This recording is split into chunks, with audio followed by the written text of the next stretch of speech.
संसारिक जन बाल्यावस्था खेल कूद में व्यतीत कर देते हैं। हम प्रणाम करते हैं उन माता पिता को जो अपने बच्चों को बाल्यावस्था से नाम जपना, समय से उठना, पृथ्वी माता के चरण छूना, सूर्य भगवान को नमस्कार करना, अच्छे अच्छे आचरण सिखाते हैं। आजकल माते पिता नहीं उठते प्रातःकाल, तो बच्चों को क्या उठाएं प्रातःकाल? 11 बजे तक उठते हैं। बाल्ये क्रीडन का शक्त यौवने विषयोन्मुखा, बाल्यावस्था तो खेल कूद में चली गई। जीवन वही धन्य जो भगवान से मिल जाए, वो जीवन किस काम का।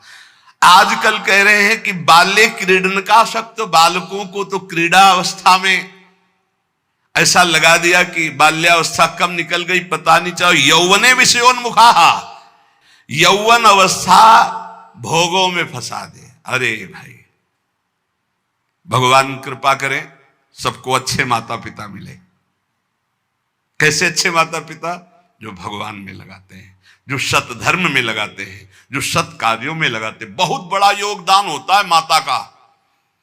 फिर दूसरा पिता का, सबसे बड़ा गुरु माता, फिर पिता, क्योंकि वही सतमार्ग में चला। गांव में एक बार नाटक आया था दिखाने के लिए, वो क्या कहते हैं, नौटंकी, वो सुल्ताना डाकू, पूरा दिखाया गया। रात भर देखा था, बच्चे थे हम उस समय। तो वो जब उसको फांसी की सजा दी गई तो उससे पूछा गया तुम्हारी अंतिम चाहत क्या है? वो हम पूरी जिंदगी भर ध्यान रखा। बोले हमारी माता को हमसे मिला दो। माता को, जे ही माता मिलने आई तो गले लगे और दांत से पूरी नाक काट ली माता की। तो आप ईश्वर ने पूछा ये क्यों किया? बोले मुझे आज फांसी के फंदे में चढ़ाने वाली ये है। पहली बार हमने पेंसिल चुराई थी और जब इसको कहा कि मां मैं पेंसिल चुरा के लाया, तो इसने कहा बहुत अच्छा बेटा, लिखने के काम आएगी।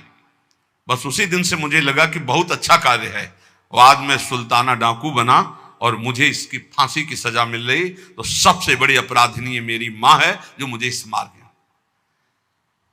मां प्रथम गुरु है। आप अपने बच्चे को जैसे गर्भ से शिक्षा, अगर हम प्रार्थना करते हैं गृहस्थ में वो बच्चा गर्भ में आ जाए तो सहवास बंद कर दो, सात्विक भोजन पाओ, भगवत नाम कीर्तन सुनो, भगवत कथा सुनो, महान तीर्थों का भ्रमण करो अगर कर सकते हो, उससे तुम्हारे बालक के बहुत सात्विक संस्कार होंगे। यौवने विषयोन्मुखा, जवानी भोगों में व्यतीत करने के लिए प्रेरणा दी गई और अंदर और बाहर दोनों से संयोग बने, विषयों से हृदय मलिन हो गया।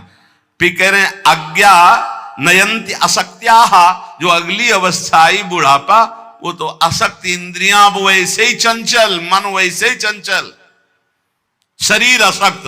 अब वो अंदर बैठे बैठे भोगों का चिंतन कर रहा है, उसकी दुर्गति हो जाती, दुर्गति। इसलिए तस्मात् बाल्ये विवेकात्मा यतेत श्रेयसे सदा, विवेकवान होकर बाल्यावस्था से वो माता पिता धन्य है जो अपने बच्चे को शासन में लेकर, बाल भोग बना रहे, 5 मिनट राधा राधा कीर्तन कर, अभी तुझे पवाते हैं, थोड़ा सा नाम संस्कार डालिए भगवत कीर्तन का, भगवान नाम जप का, बैठ 5 मिनट बैठ के कथा सुन, देखो सत्संग सुन, या स्वयं सुनाने लगे कोई ना कोई ग्रंथ की बात। संस्कार पढ़ते हैं, गर्भ से संस्कार पढ़ते। अभिमन्यु जी को गर्भ में ही चक्रव्यूह तोड़ना आ गया था, प्रहलाद जी को गर्भ में ही परम महाभागवत बना दिया था नारद जी ने। अगर आप गर्भस्थ शिशु से शिक्षा प्रारंभ करेंगे तो कोई महान राष्ट्रभक्त महात्मा पैदा होगा। विवेक की पुरुष को चाहिए कि जिस समय बाल्यावस्था है वो पूरे जीवन की अद्भुत शैली बनाने के लिए उसको आप शिक्षा दीजिए। जितने गंदगी व्यसन है वो सब माता पिता के आचरणों का प्रभाव बच्चों पर पड़ता है। बहुत होश में माता पिता अपना व्यवहार रखें, नहीं बच्चे फिर वही जानते हो क्या करते हैं, बुढ़ापे में मार थप्पड़ घर के बाहर कर देते हैं कि तुमने हमको यही शिक्षा दी है आधुनिकता की, भोगों की, विषयों की, तो उसी का सुख लो। इसलिए तदे तद्वो मयाख्यातम यदि जानीत नानृतम तदस्मत् प्रीतये विष्णु स्मृत्याम बंध मुक्तिदहा। मित्रों, मैं तुम लोगों से प्रार्थना कह रहा हूं, तुम झूठ मत समझना। अगर समस्त दुख और बंधनों से छूटना है तो तुम केवल हरि स्मरण प्रारंभ कर दो। उनका स्मरण करने के पश्चात कोई भी विपत्ति उसको परास्त नहीं कर सकती। हरि स्मृति समस्त विपद विमोक्षणम, जितनी विपत्तियां हैं सबसे मुक्त करा देगी। तुम मेरी बात मान लीजिए। तदस्मत् प्रीतये विष्णु स्मृत्याम बंध मुक्तिदा, समस्त बंधनों से मुक्त हो जाओगे, मृत्यु का भय नष्ट हो जाएगा केवल हरि स्मरण। प्रयासः स्मरणे कोश्य स्मृतो यच्छति शोभनम, पापक्षयश्च भवति स्मरताम तम अहर्निशम। स्मरण मात्र भगवान का परम मंगल परम कल्याण करता है। क्या जाता है? हरिशरणम हरिशरणम, राम कृष्ण हरि, राधा राधा, हरे नमः। जो पसंद आवे, हमारे भगवान की तो अनंत नाम है, राधा वल्लभ श्री हरिवंश, जो पसंद आवे। खूब नाम कीर्तन, खूब नाम स्मरण। जो नाम स्मरण करता है समस्त मंगल समस्त कल्याण हो जाता है। अब आप बहुत ध्यान यहां दीजिए, नाम स्मरण प्रारंभ करेंगे तो दो प्रक्रियाएं होंगी। यदि आपके पाप अधिक हैं तो तत्काल पाप नष्ट होना प्रारंभ हो जाएंगे। अब उसके लिए घटनाएं घटना प्रारंभ हो जाएंगी, विपत्ति, दुख, परेशानियां। आप ऊब मत जाना। अगर आपके पुण्य अधिक हैं तो पुण्य शुरू हो जाएंगे। ये लाभ, ये लाभ, ये लाभ। तो आप वो नाम जप का लाभ मत मान लेना। वो नाम जप से दुख आ रहा है ऐसा मत मान लेना। वो शुभ अशुभ दोनों को नष्ट करके आपको अखंड आनंद प्रसन्नता की तरफ ले जा रहा है। इसलिए धैर्य चाहिए नाम जापक में। सुख दुख नाम का फल नहीं है, सुख दुख पाप और पुण्य का फल है। आनंद और प्रसन्नता ये नाम का फल है। प्रसन्नता ये ब्रह्म स्वरूप है। प्रसन्नता, हर समय प्रसन्न रहना, ब्रह्मभूता प्रसन्न आत्मा। जो रात दिन प्रभु का स्मरण करते हैं उनके सब पाप नष्ट हो जाते हैं। प्रभु में अहर्निश बुद्धि लगने के कारण प्रभु परम सुख समुद्र है, इसलिए वो सुख समुद्र हो जाता है। हर समय सुख में डूबा रहता है। तापत्रयणे भीतम यदे तदखिलम जगत तदा शोचेषु भूतेषु द्वेषम प्राज्ञः करोति कहा। ये संसार तीन तापों से जल रहा है। तुम शोचनीय पुरुषों जैसे जलने के लिए तैयार मत हो। अगर तुम बचना चाहते हो तो बच सकते हो नाम जप के, नहीं तो कैसे कैसे मृत्यु अपहरण कर रही है। बैठे हैं आराम से कुर्सी में, पीछे से पूरी दीवार गिरी मर गए। एक एक क्षण में मृत्यु तो काल कवल कर रही है। और हम सोच रहे हैं सब कुछ काम हो जाए फिर एक बैठकर भजन करेंगे या तीर्थयाटन करेंगे। मृत्यु तुम्हें तीर्थयाटन और भजन के लिए समय नहीं देगी। आज अभी से भजन शुरू करो। बद्ध वैराणि भूतानि द्वेषम कुर्वन्ति चेततः सुशोच्यान्यति मोहेन व्याप्ता नीति मनीषिणाम। यहां भजन तो करते नहीं, एक दूसरे से वैर कर रहे हैं, एक दूसरे से छल कपट कर रहे हैं, पापाचरण कर रहे हैं। विचारवान कभी किसी से वैर नहीं करता, ये पापाचरण नहीं करता। तुम महामोह से व्याप्त होकर किसी से यहां लेन देन मत कर लेना पाप का। कोई ऐसा पाप कर लिया, कोई वैर कर लिया, आना पड़ेगा। त्रिभुवन में किसी से वैर नहीं होना चाहिए, तब तुम जीवन मुक्त होगे। इसलिए अजात शत्रु होता है भगवान का भक्त। और किसी से कुछ लेना न देना, मगन रहना। कर्जा ना रहे नहीं तो आके देना पड़ेगा, आना पड़ेगा। कुछ ना कुछ ऐसा बन करके उसका हिसाब करके तुम्हें यहां से जाना पड़ेगा। बोले जैसे हमारा जवान लड़का था, बहुत मेहनत करके, बहुत वो अपने में कम खर्चा करता था, सब हम ही को देता था क्योंकि कर्जा निपटाने आया था। और कर्जा निपटा चला गया। वो तुम्हारा लड़का थोड़ी था, वो अपना कर्जा देने आया था।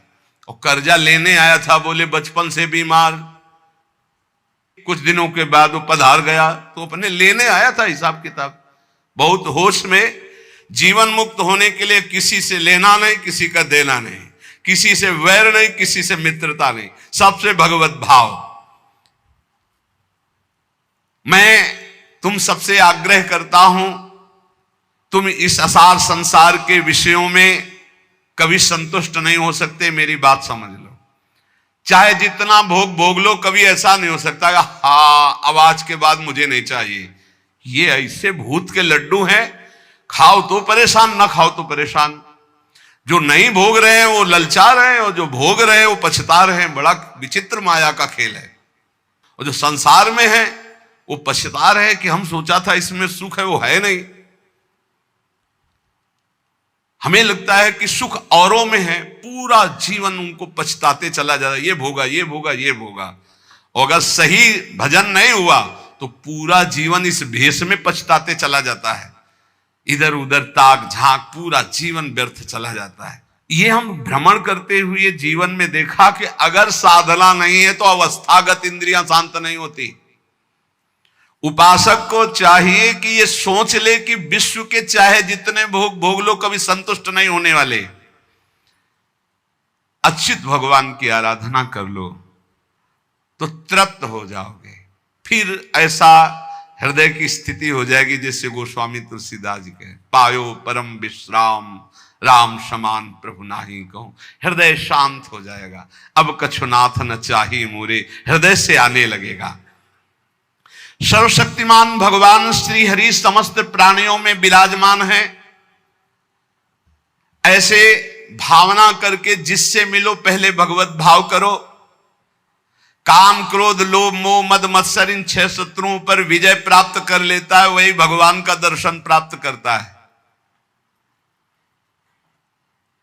तब बड़ा आश्चर्य होता है जब एकांतिक में भगवत प्राप्त आते हैं और फिर कहते हैं मुझे भगवत साक्षात्कार हो गया, और फिर कहते हैं मन में बड़ी परेशानी है।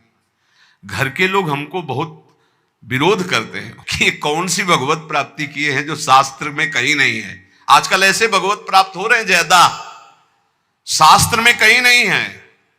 बचो, कहीं नहीं शास्त्र में, ऐसी कोई शास्त्र में प्रपंच नहीं है, कोई प्रपंच नहीं। शास्त्र केवल भव बंधन के मुक्त करने के लिए ये साधनाएं बता रहा है। ये छोटी मोटी सिद्धियां घास फूस की तरह है, घास फूस की तरह है। तुम इसको बहुत बड़ा समझते हो, तुम्हारा ये नाम है, तुम वहां से आ रहे हो, तुम ये बहुत बड़ी बात थोड़ी है। 2 4 6 महीने तुम्हें नियम से हम बता दें, वैसे रहो सात्विक आहार करके। अगर आपके अंदर ना आने लगे तो हमें बताना। जीवन में कभी मदिरा जबान में ना रखी हो, मांस कभी खाया ना हो, ये अंडा मांस मछली, केवल ये तुम्हारे जीवन 6 महीना में तुमको हम बता देंगे कि जिसके मन की बात चाहोगे उसके मन की जान लोगे। तुम खेल समझते हो? मंत्रों में इतनी सामर्थ्य, पर पवित्रता, पवित्रता, आप अपवित्र हो रहे हैं तो इसलिए कुछ समझ में नहीं आ रहा है। अपवित्रता पर्दा डालती चली जाती है। ये ढूंढी आश्रम में, शायद आप जानते हैं, ढूंढी आश्रम में बहुत सिद्ध महात्मा है। दर्शन के लिए भागे तो 9:30 बजे तक केवल दर्शन सुबह देते थे। अब गुरु आश्रम से चले तो पर विलंब हो गया, 10 बज गए हमें रास्ते में। बस माता जी का मंत्र एकदम स्मरण किया, हमारा जाना व्यर्थ नहीं होना चाहिए, हमें दर्शन होने चाहिए। आप सच्ची मानिए, अकेले महाराज जी बैठे थे। जो ही गए तो पहला शब्द था कि बोले आओ महात्मा इंतजार कर रहे हैं। उनका स्वामी जी बड़ी करुणा, बोले करुणा नहीं, तुम्हारी माता जी आकर के मुझे रोक लिया।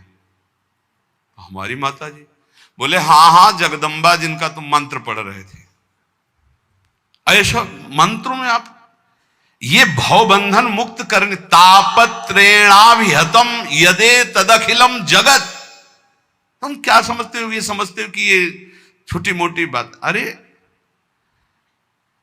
एक ही समय में कई जगह उपस्थित हो जाना, पर्वत को भी छेद दे देना, विविध प्रकार की सिद्धियां, एक भी सिद्धि स्वीकार कर ले तो भगवत प्राप्ति नहीं होगी।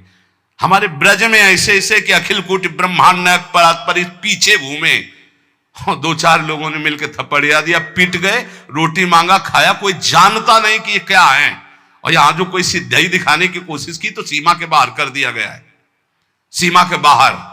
यहां वो रहे जो प्रिया प्रीतम की सिद्धि में डूबे हुए हैं और कोई चमत्कार नहीं। सबसे बड़ा चमत्कार कि मन का परिवर्तन करके प्रिया प्रीतम में जिस वक्त दृष्टि गई तो श्यामा श्याम के प्रेम रंग में मतवाला कर दिया गया।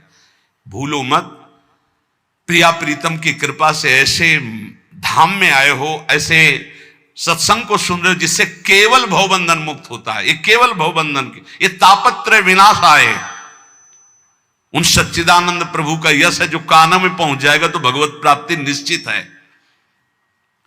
हे भाई, चाहे देवता हो या दैत्य हो या मनुष्य हो या यक्ष हो या गंधर्व हो, कोई भी हो, मेरे प्रभु श्री हरि इतने कृपालु हैं कि उनके चरणों का जो आश्रय ले ले और नाम जप शुरू कर दे तो परम कल्याण हो जाता है।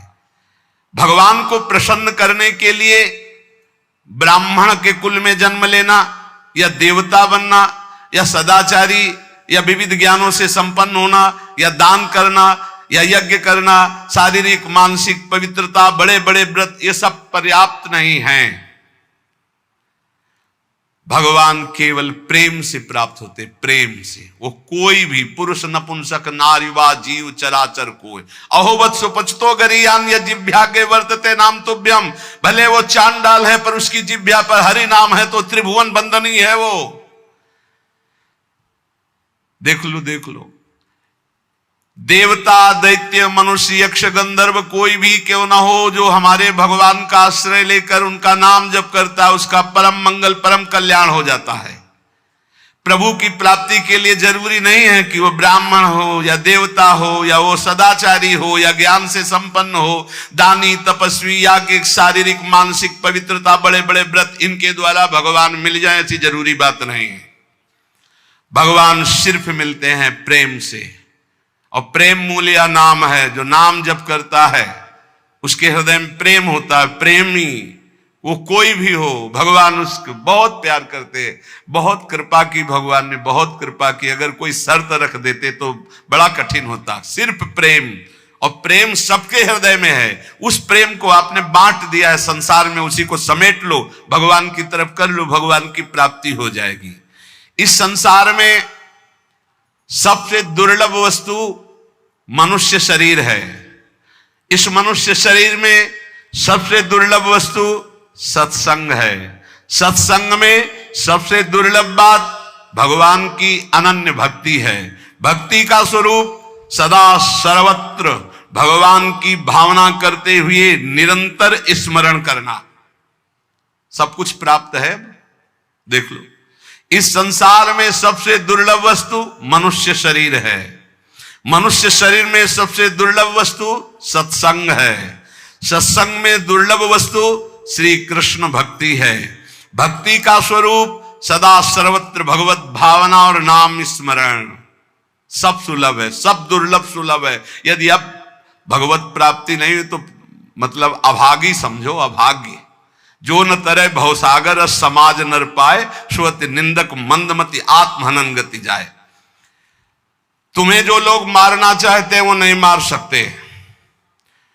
तुम्हें विष दे के भी नहीं मारा जा सकता। तुम्हें आग भी नहीं जला सकती। तुम्हें बड़े बड़े पर्वतों के नीचे दबाया जाए तो भी तुम्हारी मृत्यु नहीं होगी। सांप से डसाया जाए तो भी मृत्यु नहीं होगी। यदि 100 रूप रख करके मृत्यु आवे तो भी नहीं होगी। बस मेरी बात मान लीजिए, निरंतर नाम जप कीजिए, भगवान ऐसी स्थिति दे देंगे कि मृत्यु तुम्हें छू नहीं पाएगी। हे भाई, बस सार बात भगवान की शरण में होकर अपने कर्तव्य का पालन करते हुए नाम जप करो। इसी जन्म में आनंद को प्राप्त हो जाओगे। प्रपंच में मत फंसो। ये माया प्रपंच आपको फंसाएगा, प्रश्न करेगा। आप श्री जी की तरफ रहना। हम बुरे हैं भले हैं जैसे अपनी श्री जी के हैं, पक्ष श्री जी का रखना, जीत जाओगे। माया घसीटेगी अपने पक्ष में। आओ, कबड्डी का खेल है, कबड्डी का खेल। ये हमको माया के पक्ष में जाना पड़ेगा। जैसे पाला होता ना, तो उसमें 2 शर्तें रहती हैं। एक तो तुम्हारी सांस न टूटने पावे।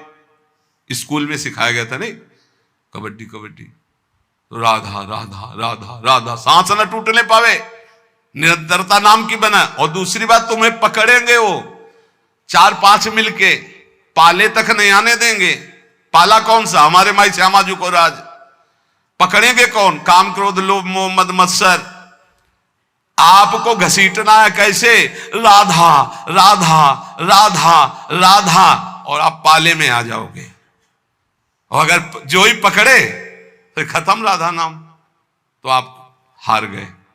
जिस समय पकड़ेंगे तो आपका राधा नाम छूट जाएगा, देख लेना। और अगर राधा नाम नहीं छूटा तो छयों को घसीट के पाला में ले आओगे। काम क्रोध लोभ मोह मद मत्सर, कबड्डी में जीत जाओगे। एक तरफ है माया अपने पार्षदों के साथ और एक तरफ है भक्ति भगवान के साथ। आपको अपने पक्ष से उस पक्ष में जाना है, उस पक्ष के आपके पक्ष में। बोले यहां माया प्रवेश नहीं कर सकती, क्यों नहीं प्रवेश कर सकती? बोले हम भगवान के हैं, तो माया किसकी है? घास फूस की है, वो भी भगवान की है। मम माया दुरत्तया और ममैवांशो तुम, और पाला बीच में रखा हुआ है। दोनों भगवान के खिलाड़ी हैं, एक तरफ माया एक तरफ महाभागवत। वो उधर भी जाएगा, वो उधर भी आएगी। सांस न टूटने पावे, राधा राधा राधा, खेल में जीत जाओगे। जिसके मुख में नाम चल रहा है तो काम क्रोध लोभ उसको दबाएंगे, गिरा देंगे, फिर भी वो घसीटता चला है, सांस न तोड़े तो जीत जाएगा। छयो शत्रु ऊपर लदे हैं, गिर चुका है। खुली सब बात समझो, काम क्रोध ने गिरा दिया है, कबड्डी वाला गिरता नहीं, फिर भी वो घसीट रहा है, राधा राधा राधा। बोले पाला बहुत दूर हो, तो बोले इस कबड्डी में पाला ही चल के नजदीक आ जाता है, पाले तक आपको नहीं पहुंचला। छयों ने दाब लिया और हाथ ऐसे करोगे, बोलोगे राधा, तो पाला ही चला आएगा। और अब पाला समझ रहे ला, वो माया भी सोचे कि बहुत बुरी जगह फंसा है हमारा पाला। बोले नहीं अभी क्या जाना कैसे से पाला पड़ा है, तो पाला ही आके पड़ जाएगा आपके हाथ में। ये हम प्रवचन नहीं कर रहे, ये हम अंदर की छाती की बात करें। बस छोड़ना मत, राधा राधा नाम मत छोड़ना, और अपना पाला समझना रखे। पाला क्या है? हमारे माई श्यामा जी को। ये अगर हम पकड़े तो हमारा काम हो गया। पक्की बात कह रहे हैं हम, ये सब सुलझ करके समझ करके कह रहे हैं, क्योंकि इस जन्म में यार भगवत प्राप्ति होनी। ऐसे साधन में लगो, क्योंकि साधन के बिना तुम्हारा समर्पण पूर्ण नहीं होगा। ऐसे आज हम रोज एक नई युक्ति सोचते और घुमा घुमा के उसी को समझाते। हमारा कबड्डी का खेल है, एक तरफ माया एक तरफ प्रभु। हमको राधा राधा राधा राधा राधा राधा राधा बोलते रहना, ये हमको गिराएंगे, हम गिर जाएंगे। क्योंकि हम इतने बलवान नहीं कि छयो एक तो पूरे विश्व को नचाए है काम क्रोध लोभ मोह।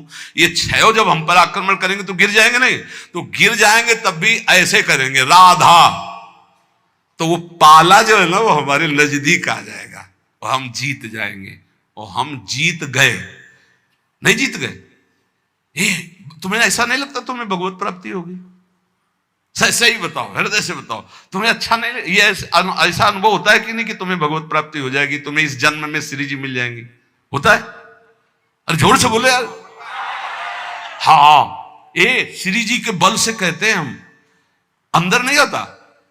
अपने तो हर समय से उत्साह रहते, जैसे किसी का विवाह होना हो ना, तो कैसे नहीं फूला फूला घूमता है कि ऐसे हमको लगता है कि हमारा श्री जी के पास जाना है, श्री जी के पास जाना है, श्री जी के पास जाना है। कौन सी श्री जी? जिनके पास है तन मन के बिछुरे लई पे चाह बढ़े दिन रहे।